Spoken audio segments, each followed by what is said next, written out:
God, Glenn, why are redheaded people so goddamn creepy? They're the worst. They're like, why are they even alive? They have no souls. There's no point to them being alive. I just don't understand. I feel the same way. There's I hate that. You a self-hating redhead? That genre of people. Genre of people? The genre of people. What's your favorite genre of people? Blacks.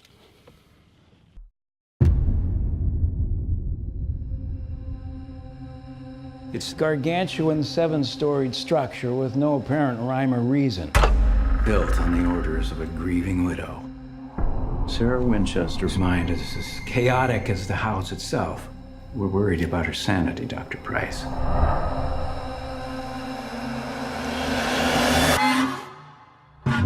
Mrs. Winchester, it's a pleasure to finally meet you. So, Glenn. Michael. I'm not even going to comment on that. What? What did we see?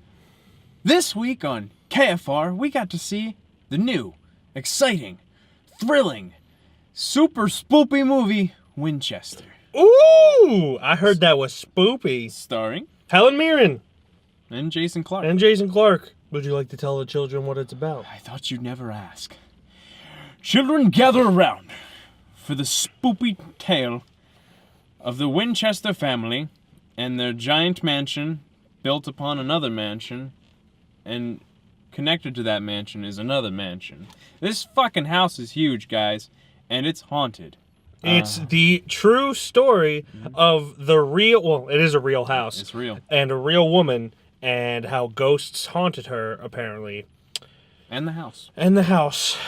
Specifically the house. I have always been interested in the story of the Winchester Mansion, but from the realism of it, like how this woman just built a huge mansion without any rhyme or reason. Because she could. Because she could, and she wanted to trap ghosts who were spooping her family. For ghost reasons. For ghost reasons. It's like she was a 20th century Ghostbuster, if you think about it. Who are you going to call? Helen Mirren. Helen Mirren. Yeah, always call Helen. I'll just say it. I didn't like it. I didn't like it. There were parts of it that intrigued me, but it was more of like the historical aspect and the mental illness aspect. You know, had they not added ghosts, I'm not one to say ghosts do or do not exist. But ghosts who jump out and scare people like this do not exist. CGI ghosts is what I would call them. It just took an interesting story and admittedly marketed it in the only way it could be marketed, is as a ghost story. Yeah. It couldn't be marketed for, just a character study of Mrs. Winchester, I forget her first name, and Sarah Winchester, and how, she spiraled into a depression and was trying to atone for what she believed her sins were and her husband's sins and guilt. But adding the ghost aspect just turned it into every other horror movie, modern horror movie that is, or just filled with jump scares. So this movie right off the bat hits all the horror movie cliches. I don't know if it's cliche, but it's probably not the word I'm looking for. Just cliches. Pattern. It just hits all the patterns, like the jump scares. As soon as somebody walks into a room, you hear a screeching noise. Creepy kid. There's an inanimate object just rolling across the room. White people doing stupid shit. People flying across the room. This movie hit all the nails, all the 13 nails on the head with just horror movie cliches, and it just didn't really come up with something new. But other than that, I guess this movie was just okay in its own way. It wasn't good. It wasn't not good, but it wasn't terrible. It had some aspects where it kind of was like, okay, there's a part at the end where I was like, I like that. That was nice. I feel... But then again, it wasn't great. I feel had it kind of gone with a more realistic approach, where maybe there was a question of are ghosts real or not, but then in the end revealed that, you know, it's kind of all in her head and it's in everyone's head, and for Jason Clarke's character, it's with the alcohol or the drugs he's taking. Yeah, the drugs. And that would have been like a nice twist. Like, it would have been. Hey, you know, this is it's marketed as a horror movie, and next thing you know, bam, it's all in their stupid heads because they're all druggies and crazies.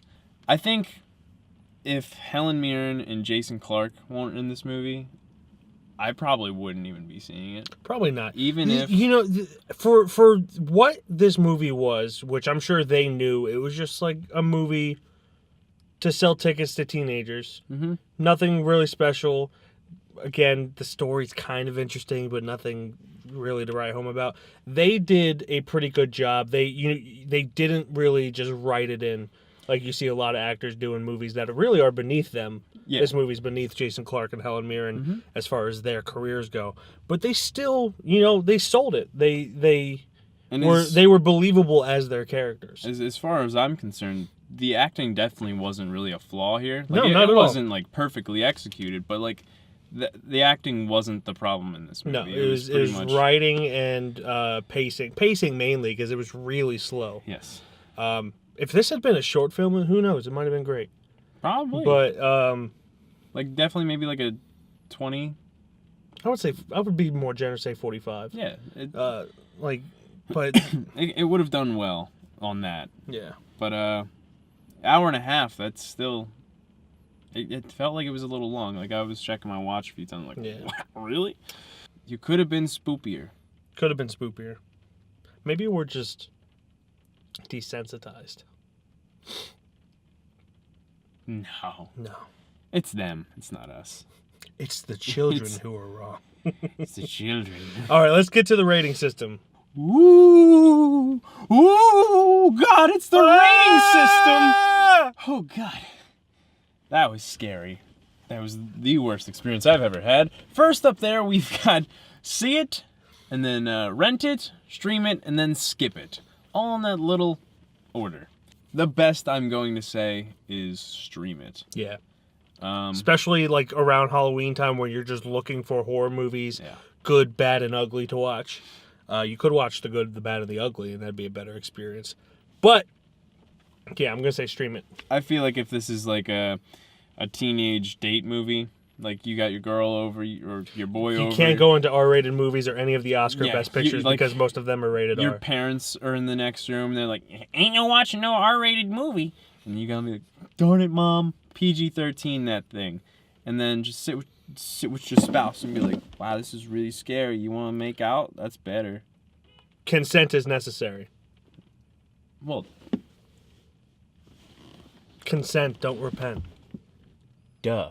I mean, do repent if you do something bad, but consent is 100%.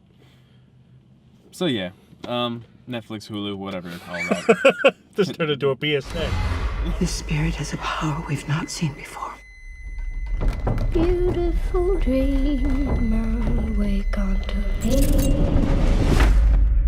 Starlight and dewdrops are waiting for thee. Sounds of the rude world heard in the day. I'm not afraid. Lullabies in the light have all passed away. You leave my family alone. Your anger will never defeat us.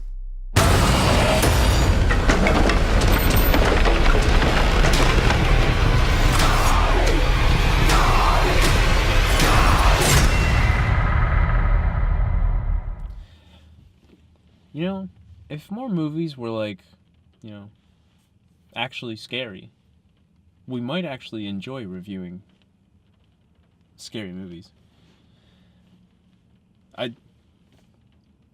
That's a scary thought if you think about it, right? Nothing scares us. We're too good. We're too good at we're too brave. That's the thing. We're brave. Oh God, Jesus Christ. I got nothing better than that.